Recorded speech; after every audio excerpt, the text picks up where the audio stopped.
আসসালামু আলাইকুম। হ্যাঁ বন্ধুগণ, আপনার সবাই আমিও খুব ভালো আছি। আজকে একটা নতুন ব্লগ নিয়ে আসলাম। দেখুন শাক রাঁধতেছে। গাইস দেখুন আমার আম্মু কত সুন্দর করে লবণ নীলা ছিটে দিতেছে। শাকটা প্রথমে রান্না বসানোর সময় একটু ধুয়ে নিতে হবে, তারপরে বসিয়ে দিতে একটু লবণ ছিটিয়ে দিতে হবে। ভালো মতন করে কাঁচামরিচ দিয়ে দিতে হবে।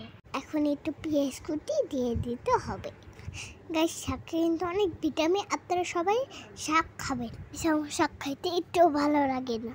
গাইস আপনারা সবাই শাক সবজি যা আছে সব আপনারা খাবেন, আমি সব কিছু খাবো আপনাদের সাথে। এটা ভালো করে একটু বাগা দিয়ে দিবে। এখন ভালো করে একটু লাচা শাকটা দিলে তারপর নামাই দিবে। এই শাকটা কেমন হয়েছে আপনারা আমার কমেন্ট করে জানাবেন। এখন আমার দাদি শোল মাছ রান্না করবে। সুন্দর মতো শোল মাছটা রান্না করে নিতেছে, সুন্দর করে ভেজে নিতেছে। এখন ভালো করে পেঁয়াজটা একটু ভেজে নিতেছে। এখন পেঁয়াজটা রাজা দেওয়ার পরে একটু আদা রসুন বাটা, একটু গুঁড়ো মরিচ বাটির গুঁড়া দিবে, হলুদের গুঁড়া দিবে। এখন মশলাটা দিয়ে ভালো করে একটু কষে দিবে।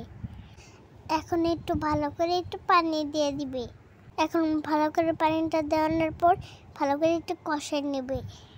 গাছ কাটে কত সুন্দর দেখা যায়। এখন মাছের জন্য একটু আলু ভাজবে। আমার দাদি শোল মাছ আনছে, আলু দিয়ে তারপর মাখা আলু ভেজে রান্তাছে। এখন ভালো করে একটু সব মাছগুলো বিছিয়ে দিবে। কিছুক্ষণের জন্য ঢাকনা দিয়ে ঢেকে দিবে।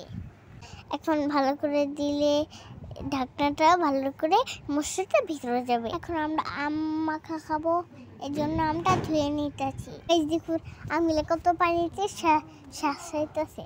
ভালো করে মা এদিকে আমগুলা ধুয়ে দিব কষলে। আমার হামি আপু আমগুলা ছুলে। এখন আমার হামি আপু ভালো করে ছুলে তারপরে না আমগুলা কচি কাটবে। গাইস আমার আপু তাড়াতাড়ি চোখলে গেলে চলতে। গাইস এখন আমার আম ছোলা শেষ। এখন আমগুলা ছোলার পর আবার একটু দিয়ে নিব। এখন আমকে চুনিতে আম কাটবো। এখন ছোট ছোট করে কেটে নিতেছে। এদিকে আম কাটা প্রায় শেষের দিকে। গাইস আমার কালারটা কত সুন্দর লাগতেছে দেখুন। এখন আমগুলা কাটা শেষ। এখন ভালো করে লবণ দিয়ে দিব। গাইস এখন একটু বিট লবণ দিয়ে দিব। গাইস আমগুলা খেতে তো ইচ্ছা করবে। গাইস পুরো বাড়িটা আমাদের। গাইস আমাদের বাসায় কত গাছ, পুরোটা জাম্বুরা গাছ।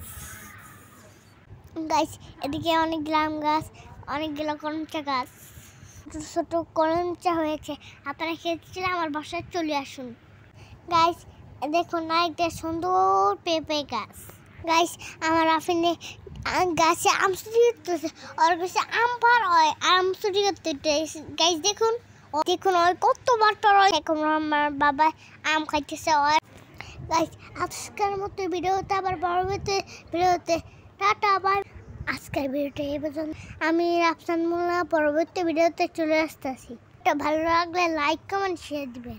ভিডিওটা ভালো লাগলে সাবস্ক্রাইব করে দিবেন। টাটা বাই বাই, আল্লাহ হাফেজ। আপনারা সবাই ভালো থাকবেন। Good bye.